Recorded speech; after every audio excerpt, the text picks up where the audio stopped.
Terry Gilliam. What's there to say about the man that isn't known already? He started off as a cartoonist who went on to be the Yank on Monty Python who provided the animation and contributed to the writing. And after Python, he's gone on to be an established filmmaker in his own right. Time Bandits, Brazil, 12 Monkeys, and Fear and Loathing in Las Vegas are classics and a brilliant showcase of his talent. Some people love him, some people hate him, others are indifferent or just don't get his style. I personally think he's amazing.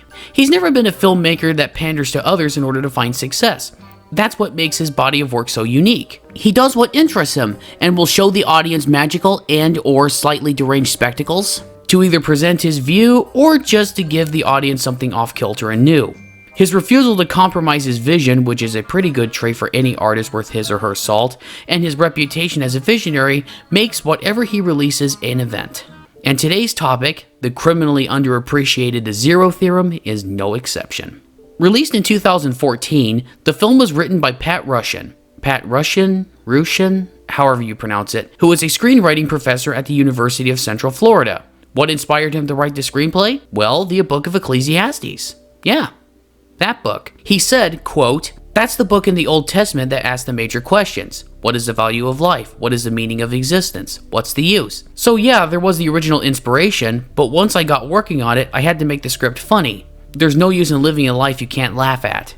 At different points during development, different people were attached to play the lead. At one point, Ewan McGregor was attached and Billy Bob Thornton, and then the project went off and on a few times. It was greenlit finally when Christoph Waltz was cast, and the rest is history. I know that's a pretty bare-bones behind-the-scenes story, but we're here to talk about the movie itself. Let's dive right in. Cohen Leth, played by Christoph Waltz, is a computer technician living in an abandoned church, and he's facing an existential crisis. Alright, Quinn, how's it hanging? It's Cohen, Mr. Joby, and as we've told you before, it isn't hanging at all well. We're dying. Again, you should see the medics about that. I can't afford to lose you. He eagerly awaits a phone call that will provide meaning and purpose to his life, but he can't very well do that if he has to face the blinding sights and sounds of the outside world to go to the office every single day, and his attempts to transfer his work to his home are constantly thwarted. The subject has undergone 5 physicals the last year. He's healthy as a horse. In the experience of this board, dying people are really so productive. But his boss, Joby, played by David Thewlis, tells him that management will allow him to go home and work on the condition that he solves the Zero Theorem, an equation that will prove once and for all that all is for nothing. All matter, all energy, all life is just this one-time only Big Bang glitch. How would anyone believe such a horrible thing? What's so horrible? I believe it. Nothing's perfect. Nothing lasts forever. It's nothing to worry about. In exchange for the theorem's completion, Cohen will get his call. On top of trying to solve the theorem, other people such as Bainsley, played by Melanie Thierry, I apologize if I butcher the pronunciation, and Bob, played by Lucas Hedges, enter his life and make things more complicated. On the surface, this looks like another kind of dystopian tale in the vein of Brazil, but it's a little more personal than that. This is about having an identity in a technological and entertainment-saturated society. Cohen is very self-centered and anxious. In fact, he frequently refers to himself as we or us. No, we fear a great many things, but we fear nothing most of all. Let's speak about your joys. At present, there is very little we can think of that brings us joy. Why does he do that? A former therapist suggested it as a way to closer relate to humankind.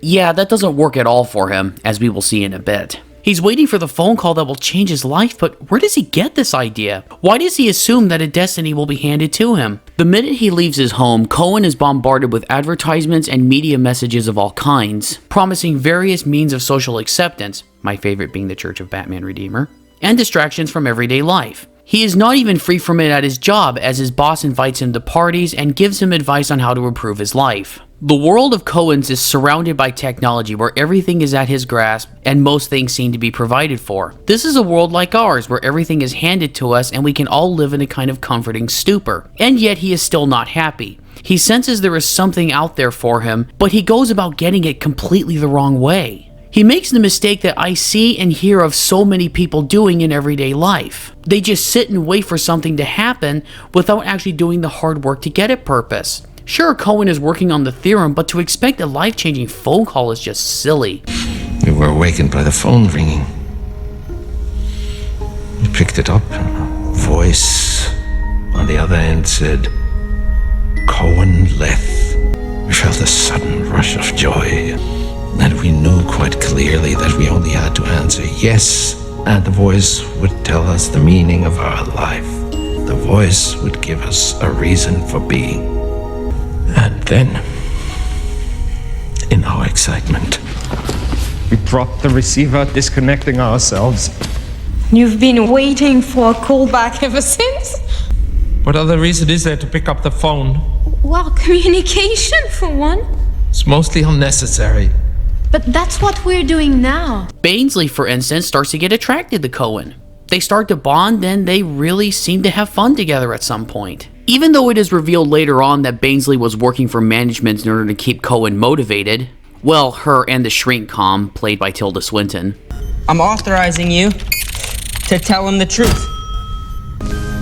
It's true, Cohen. Your phone call's a delusion. Sorry about that. I was programmed to leave your peculiar pathology untreated. Bainsley really does begin to like Cohen, and at one point, she asks him to go away with her. But despite gaining a connection and having some good times with her, he turns it down out of fear of the unknown, and not getting his call. Even the character Bob has trouble getting him out of his comfort zone. Jesus Christ, Q, do you have any heart at all? This is a big day. This is a big day. We're going to the park. And I got this new song too. Just for you. Let's go. Are you having a good time? Approximately. The interactions with Bainsley, Bob, and Joby all present Cohen with multiple opportunities to advance himself to one degree or another. But he's not wise enough to take advantage of any of them and to try to look for a purpose. His job is to solve the zero theorem and prove that all is for nothing. 0 must equal 100%. Hello, Quirrell. This is a first signal. 0 currently equals 93.789%. 0 must equal 100%. By sticking with the delusion that his destiny will be handed to him magically via a phone call, in a way he proved the theory true, at least for himself. By sitting around and waiting for a destiny, he lived a meaningless life. This sounds awfully sad, doesn't it? Yeah, it does, but sometimes the best lessons we learn are from stories that don't always end happily. Gilliam isn't so much critiquing technology and how we use it as much as he seems to be commenting that we shouldn't be too complacent. If you want a good life, you have to work for it. Yes, it takes effort, but life will be mediocre if you do nothing. Cohen's story is a sad one, but yours does not have to be. The film, for me at least, is in a similar vein of Mamoru Oshii's The Skycrawlers, where it presents a hopeless, or seemingly hopeless, situation to tell the audience to avoid the pitfalls and sad fates of what afflicts the characters. This is a great example of a movie that I'm sadly seeing less and less of nowadays. This is a movie that I feel actually has something meaningful to say to the audience, but it makes a smart move of not bashing the audience over the head with it. It requires you to think about it. I have my own take on what the movie means, and I'm certain others will have their own as well. But isn't that what great movies do for audiences? As is usual for Terry Gilliam, weirdness abounds and it is glorious. He delights in the strange, be it in the characters or even the environments. The future world that this film presents is an oddly tacky and colorful one, but it is nonetheless disorienting, and we are made to feel just as lost or even as annoyed with it as Cohen is. From the off-the-wall costume and hair designs, the beautiful and occasionally intentional off-kilter cinematography by Gilliam regular Nicola Pecorini, and even to the great-looking visual effects, Terry Gilliam brings his A-game to even the lowest budget productions. Even though the performances are great, with David Thewlis, Melanie Thierry, Lucas Hedges, and even Tilda Swinton, all giving convincing and memorable performances. But of course, Christoph Waltz is the highlight, with his character that almost always refers to himself as we and claims, "We're dying." His kind of allergy to being outside in the city and even just being at work, or even his insane lack of social skills, Waltz can show that he can play odd as well as evil. Now granted, this may not be as memorable as Terry Gilliam's other films like Monty Python and the Holy Grail, which he co-directed with the late Terry Jones. Rest in peace, sir. Brazil, or even 12 Monkeys, but I definitely have to say this one ranks as one of his most underrated along with The Adventures of Baron Munchausen or even Tideland. I loved all of Gilliam's films. Well, okay, not the Brothers Grimm. Not really. But to be fair, he wasn't happy with that one either. But anyway, Zero Theorem did not disappoint. But as with nearly all of his work, this one's not for everybody. But if anyone out there watching this is a major Terry Gilliam fan, this is one you should not miss.